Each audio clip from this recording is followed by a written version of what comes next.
Okay. It is July 7th, 2020. This is what I'm calling an office hour Zoom for managerial school leadership. And I'm Dr. Dan Gordon. Um, and with us also in the big orangey S is Shannon Nolte, who also helps with this course and is in charge of 2 sections, I believe. And um, so let me just throw out a caveat here and talk a little bit. And yes, I'm recording this. And let's see. Yeah, I'm going to gallery view. I'm recording this, so I will place a spot for this recording. What I do, I just dump this up into YouTube, make a link, and stick it back down the course site, so other people can watch it later.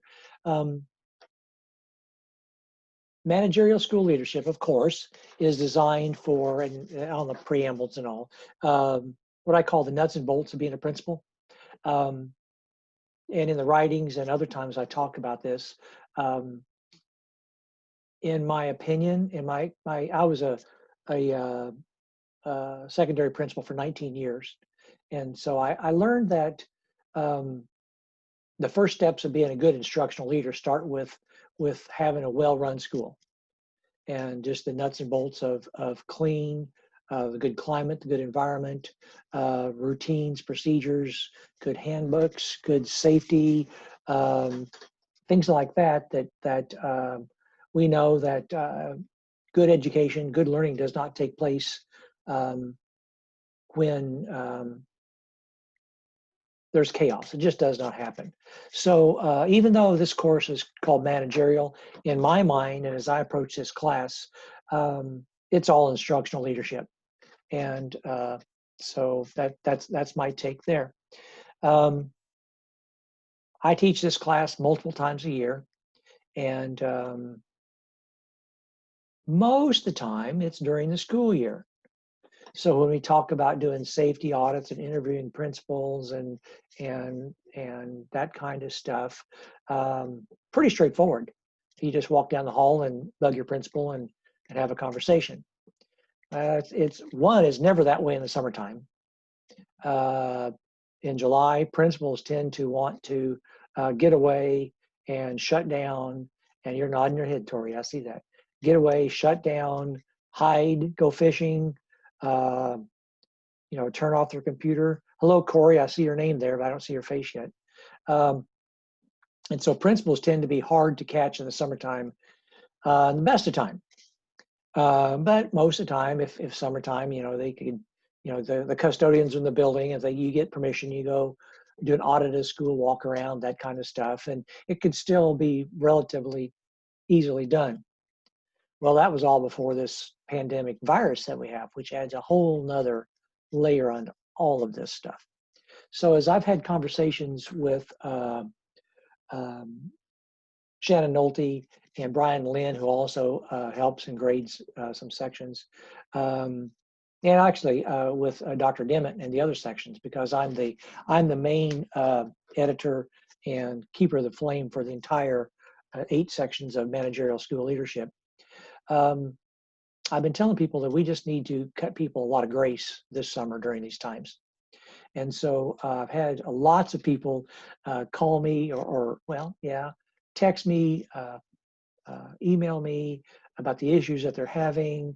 And I have one person that emailed me yesterday. And I was just trying to decide how I wanted to handle it. This person said that all their principals, they're on vacation till the end of July, and they're, I don't know, the Boundary Waters or something like that. And I said, well, okay, as long as you're talking to us, we can work with you. And so I told her, I said, well, why don't you, because she was specifically talking about getting access to a school for the safety audit, which is really one of the more beneficial, as I've taught this course, that's one of the more beneficial parts of the course, where people walk through a school. And something we're changing here is that if you work in a high school, you want to walk through an elementary. Or if you're middle school and your main focus is secondary, you want to walk through an elementary. So you get practicum hours in your minor area so that it helps you with the K-12 certification concept. Well, it's a whole nother can of worms right now with COVID, getting access to schools, and schools are locked down. And again, it's bad enough walking around buildings this time of year because the custodians are waxing floors. And if you've been in school long enough, you know you walk on a freshly waxed floor, you're going to lose a body part, and rightfully so. And so, we know that. That's just how it is. So the person that emailed me, just kind of in a frantic, what am I going to do? I said, well, now that you talked to us, we can work with you. So I said, well, why don't you just do it the first week of August, and you won't have any grade deduction, and then we will let us know when you've uploaded, and we'll go from there. So the bottom line thing that I'm talking to Tori, Douglas, Corey, and Sarah is I'm telling you all this, but since I'm recording this, I'm also speaking to almost 100 students that we know that this is a weird summer. I know that we still don't know what exactly how it's going to play out in August. And Northwest is doing the same thing with the face-to-face courses I'm going to teach. We kind of know how we're going to do it, but it could get bad again and all that. So my main thing is that, and as I communicate with students, I make sure that Brian Lynn and Shannon Nolte are copied into those conversations, so they know where my brain is. That my concept is going to be that as long as people are talking to us, so we know there's issues and that kind of stuff, we will work with you, try to give you as much deadline grace as possible. I was walking around, well, I have a 70-pound Labrador that's my exercise machine. And when Penny and I were walking this morning, I was trying to decide how I wanted to respond to the student whose principals are gone all of July. And I thought, well, I could easily just go in and change all the due dates to push them all back to, in August. But what that does is that the grades become due rather quickly there, and we're pushing all these grades back for multiple assignments for 100 people right up to the due dates, and it gets really awkward. So rather than doing that, I'm just hoping people will talk to me, and if people are able to get their assignments done, fine. Knowing that, especially, I'll keep coming back to the audit, it may be all virtual. It may be working from memory with you and an elementary principal talking back and forth to fill this stuff out. It may be all Zoom. It might be, I am aware you may not physically get to set foot in a school this summer. That's just how it is. So we just keep the wheels turning, and we do our best. And which is really, as I've had this conversation with a couple other people who help us with these courses, it's really what principals will tell you as teachers. And I would tell my teachers this, as long as you're talking to me and I know you're working on it, I know you're aware of these things, I have to trust you as professionals to be trying to do it the best you can, and give people a lot of slack, which was my approach as a principal until somebody burned me. Then it was a different matter. But that's our approach. So it's kind of a long preamble that we know that things are weird this summer, and we're not going to be. And I'm never nitpicky in how I grade anyway. As I grade these assignments and grade the threads and look at the videos and that kind of stuff, I'm not going through looking for reasons to deduct grades and points. I'd be perfectly happy if 100 people get A's for managerial school leadership the second week out when the grades are due. I don't do a curve. I don't think that way. That is not my goal. It's my goal to help you think like a principal, and a leader, an administrator. I keep using the word principal because that's really where most of you are. And to help you start thinking like a principal. Now, there's a joke in there about having a frontal lobotomy helps you think like a principal. Okay, I was a principal long enough so I can make those jokes. I'm not talking about being a superintendent. That's a whole different matter, right, Shannon? that's a long preamble to say that we know it's weird, and so I'll just pause there and just let you all be my guinea pigs for asking questions that are also going to be shared with 96 other people. So I will be quiet and let you all ask questions, and we'll go from there. Go ahead, Sarah. You're muted still. That was going to be my question tonight with what you said. I've contacted 4 principals from the high school level and my superintendent for my district, and nobody has returned any of my messages or calls at this point. So I'm just getting a little concerned about how to get the discussion posted and the assignment. Yeah, like I said, it's going to be weird. And it is true that for most principals, July is just about the only time they really have a chance to turn off their brain. And of course, I did it for 19 years. So I had to purposefully stay away, because you have to have it's like teachers too. If a teacher teaches during the year, then teaches all summer, then they start off in August, they're not fresh. They're not really fired up to get back after it. So I had to purposely try to stay away from school during with me, it was most just July. And if I resented getting called to any meetings. I was first call on the contact call when the fire alarms go off middle of the night, and I get a call from Central Dispatch, and so I'd go up to school at 2 o'clock in the morning. I'd hated that in July. Of course, I lived less than a mile from the school, so it just made sense. So yeah, we are aware that they're going to be hard to reach. And if I was a principal, I'd be in the boonies someplace where there's bad cell phone and no internet, and I'd be grilling and drinking cold things. That's what that's what you need to do. Being a principal, and I tell people this because I taught for 6 years before I became principal, and I'm from a family of educators. So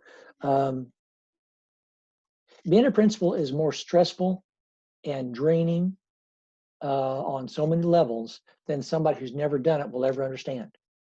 And until I started taking graduate classes to prepare myself to be a principal, I was kind of critical of my principal. He was kind of easy to, in hindsight, he, kind of not a real good principal when I was teaching, kind of easy target.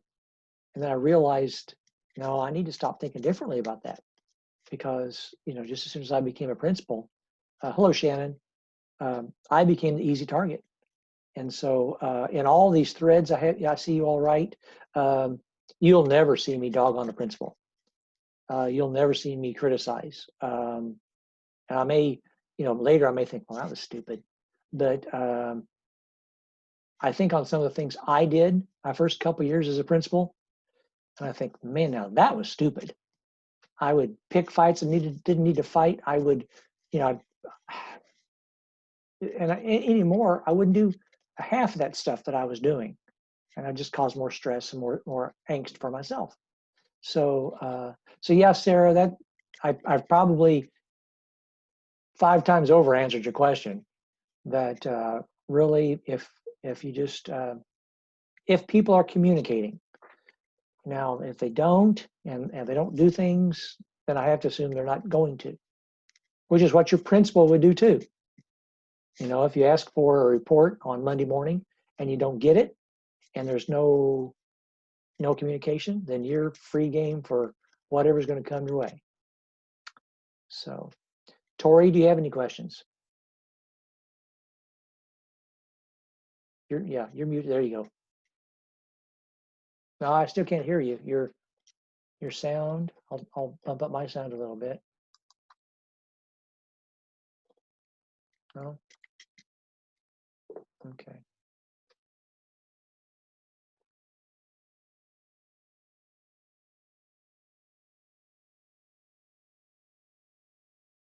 Okay, we'll come back to you. Douglas, do you have any questions I can help you with? Number one, I just wanted to say thank you for being understanding during this situation. I was able to make initial contact with an elementary principal last week. Okay. She helped me with my initial post, getting everything started. She sent me in the right direction. And then now I can't contact her. She went on vacation and and so let's say, and I understand the assignment. I'm set up. Everything's good. If by Friday or Saturday, if no audit has been done, I just send you an email. Well, now the proper thing that each of you, I do the first grade on section 80. Okay, so be in tune with which section you're in, because it'll be Mr. Nolte or Mr. Lynn. I know Douglas is in one of my sections. Okay. So There we go. So Douglas, communicate with Shannon Nolte there. Yes, I sir. mean, it's fine. I get emails too, but I want to make sure that the communication is getting to the person that's opening your Canvas site, and there's not mistakes in there. Of course. Yes. So yeah, that's the thing. Just bottom line, just keep communicating with us. Okay. I'm eager to do the assignment. I've got the PowerPoint all lined out. Everything's ready to go. I just need a school. Yeah. I get it. I get it. yeah. I get it. Yeah. Thank you. Yeah. Okay. Corey, do you have a question we can help you with? I actually don't have a question, but I will just throw in there that for the discussion post this week, I didn't get anything back from our high school principal either, but I am close friends with our high school principal who retired a couple years ago. So I used that resource to fill in some of that missing information. So maybe just reaching out to some of those people we know that might be a little closer to us, that might have the information we need. Yeah, and really, it's an example of, if I was grading your thread, I wouldn't pick up on that. You know, I don't look at it with that kind of, oh no, he talked about this principle, that. I look for the whole picture. The whole concept is that you're talking to people that are in the trenches. Yep. And you're picking their brains, and you're starting to ingest some of these things and think, okay, this is what I think, this is where I want to go, this is what I'm going to try to do. Bluntly, folks, you all are being taught a heck of a lot better. And I'm not really talking about myself, but the program that you're in is about 100 times better than the program I was in back in 1988, learning to be a principal. That's how old I am. I went out to be a principal, and my brother was a principal, my dad was a superintendent, my whole family was educators, and I just didn't know what I didn't know. And so I had mentors in my brother and my dad to bounce things off of. In that letter to a new principal thing that I wrote, that first one of Be Yourself, that came from my brother. My brother was a principal, 4 years older than me, and was already a principal. And as I was getting there, one of the first things he told me about being a principal, he said, be yourself. So that's where that came from. So you all are having so much more of a rich experience and conversations about instructional leadership than, I don't have a clue what I learned in my graduate program to be a principal. I don't. So anyway, yeah, I look at the whole picture. And really, the more principals you talk to, the better it's going to be. So if I really want to make a good assignment, I'd make you talk to 3 principals and ask those questions. Or you all would hate me right now, but it's really true though. The more people that you talk to, and you pick and choose, you think, well, I'm going to try this, I'm going to try that, and it's really like there's a lot of similarities to someone becoming a first-year teacher and talking to lots of teachers before they start doing that and deciding, what they want to try their very first semester as a first-year teacher. Same concepts, trying things to be ready to be a first semester as a high school, as a principal. Okay. So yeah. Okay, Tori, do you have figured out yet? Can you hear me? Yeah, I can hear you. Go ahead. Sometimes you just have to log off and log back on. Yes. Technology.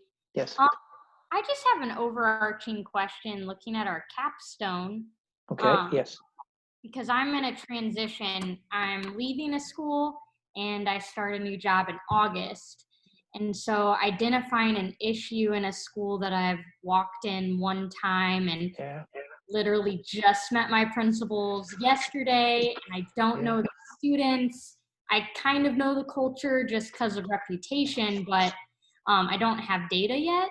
What would your advice be for my unique situation? Well, it's not as unique as you would think. But I'm glad you mentioned the capstone, because that'll let me talk a little bit broader about this. As I've said in the preamble to that assignment, I teach the capstone. I'm one of many people who teach a capstone class. The capstone class is the type of class for a professor that there's a lot of grading in it. And there are the 4 steps. And the first time I did it was, I don't know, 4 semesters ago. And I realized, and with Dr. Keeney, we realized that students didn't know enough about it. And so we were getting people to the point of they're enrolling in the capstone class, and they said, "Oh, what do we got to do? I mean, I've got to do this project." And I would say, "We got literally 6 weeks to do all this."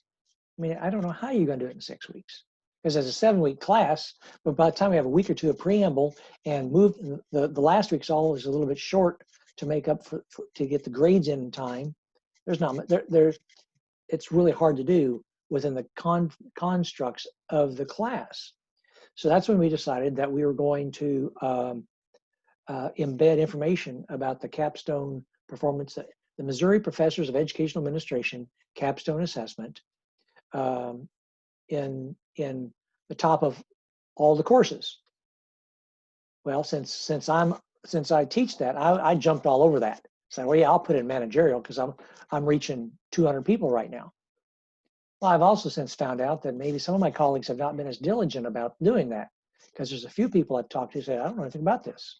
Well, you've had 3 or 4 classes. Well, okay, now here's the rubrics, here's the information. So essentially, the information that we have at the top of managerial that's what it is. There's not more to it than that. And so I am forcing you all to build your step 1 right now. A lot of it, it's still draft. And I thought about working a draft of step 2 into this course. It just wasn't quite flowing yet. So I didn't, but the idea of in previous semesters, I just had people articulate where they were on their step 1. Now, of course, you see how it is right now. I'm pretty much making you chew on it and work on it more than that. It's partly in self-defense, because the more the better capstone assessments I get coming in, the easier it is for me to teach the course when I teach the capstone.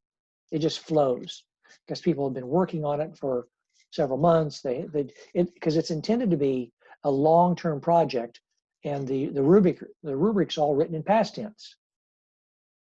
So it's intended that you've done this.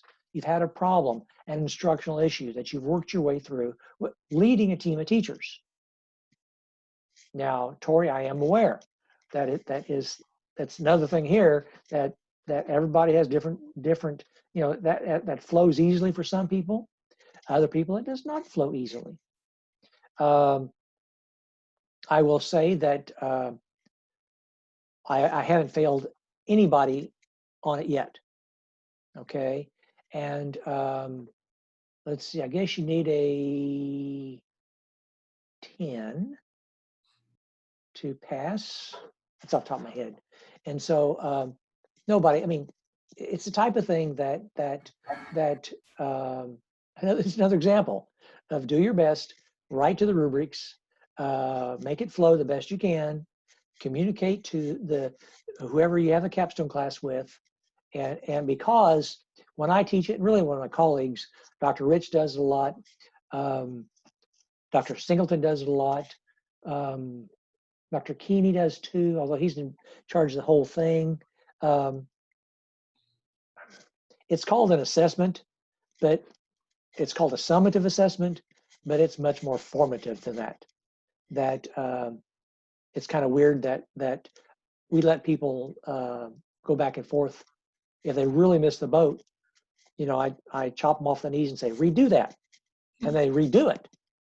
And so then at the end of the course is when they do their final summative for scoring for the MPEA score for DESE. So it's really not a summative assessment.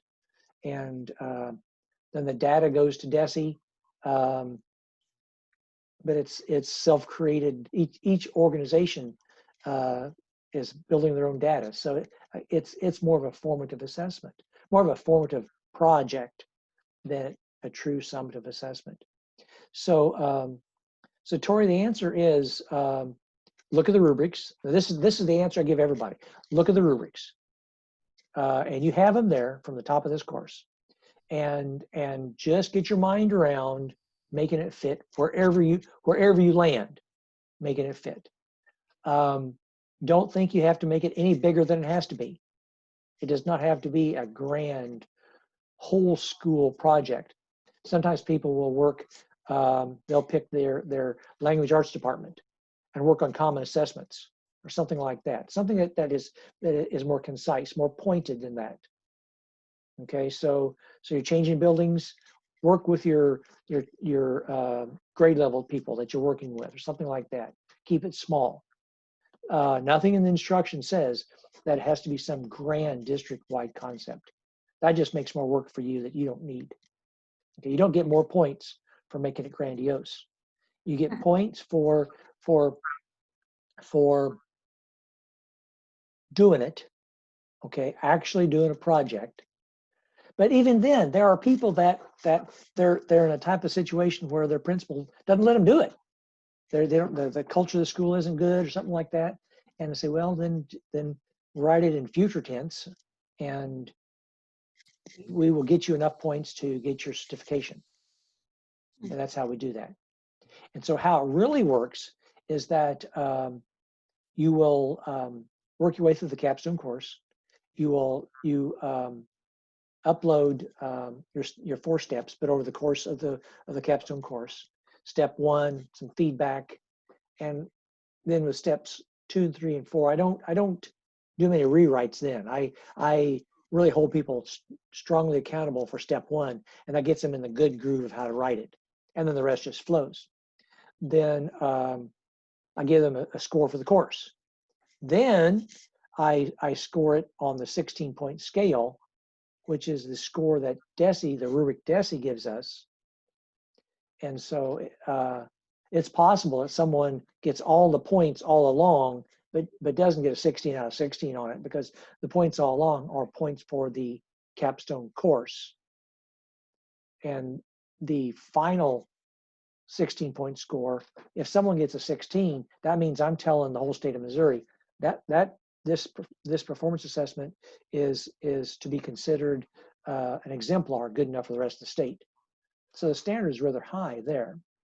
So as it works, Tori, I'm glad you asked this question because it prompted me to give all this stuff here.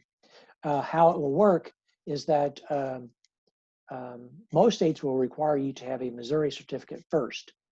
And I haven't asked where you all live, if you're in Missouri or not. Are all of you in Missouri? Yes, I am. Okay, but we do have people in this course in other states, and so, but the other states will almost all expect you to have your Missouri certificate first. And to get that, you along with any content assessments, this performance assessment, you have to get a score from me, well, whoever's teaching the capstone, and then you lock it down in a PDF and you send it to Dr. Keeney, and he does a second read on it because the state expects 2 reads. And all that's built in the capstone course. All those directions are there. And so then Dr. Keeney reads it, and then that's the score that goes down to DESE. And so that's how that works. And then if you're out of state, then the other state, whatever overlay they want to put all over administrative certification, then you start from there. But usually there's not a lot of steps once you have your initial. It's like teaching certificate. Once you get your Missouri cert, then the other states have a lot of reciprocity to that. Not complete 100% reciprocity, but it's fairly close. So back to your question, Tori, again, look at the rubric, keep it concise. Don't make it any bigger than it has to be. Diligently write to the rubrics. Okay. You don't need to write any more than it says. It says in about a page, then write about a page. Okay. There's no bonus points for writing 18 pages when it says to 1, because I will only read 1 page. So, you know, that's how that works. Okay. That was about 10 minutes to answer your question. No, that was really helpful. Thank you. I'm considering taking at least part of fall off just so that I can pour all my energy into the school, really learn the culture, and then doing my capstone in the spring. I think that'll help me better identify some of the issues. So. Okay. Well, those are all your decisions to make. Okay. Thank you. So Shannon, do you have any thoughts or inputs you'd like to share with us? Well, I would echo a lot of the things you've said. I think being flexible on these deadlines. I know I have a few of you in my sections. I'm not going to take a lot of points off for that. I mean, it really, especially the summertime, it just needs to get done. What he said was true about the rubrics. I mean, I'm not going to nitpick a lot, you know, even with the discussions that I'm working on grading right now in the 2 sections I've got, you know, I look for keywords and things that come from the rubric. So if it's there, it's going to get the points. I mean, maybe a point or 2 off just to remind somebody of it, but it's nothing going to be major. So just look at those rubrics and follow them as best you can, and then communicate to us whenever you can. I mean, when you communicate, we'll give you the time you need, and go from there. Because I totally understand the position you're in, trying to get information from people that aren't available. So just communicate with us, and we'll help you through these 7 weeks. Okay. Does anybody have anything else? Okay. I'll probably do another one of these a few weeks or so, just because. Again, it's something new. I've never tried it. I got some sun coming through here. I've never tried doing this with potentially 100 people, but it's a good way that I can create a video. I'm glad you all joined, because you're my video guinea pigs, and so I appreciate that.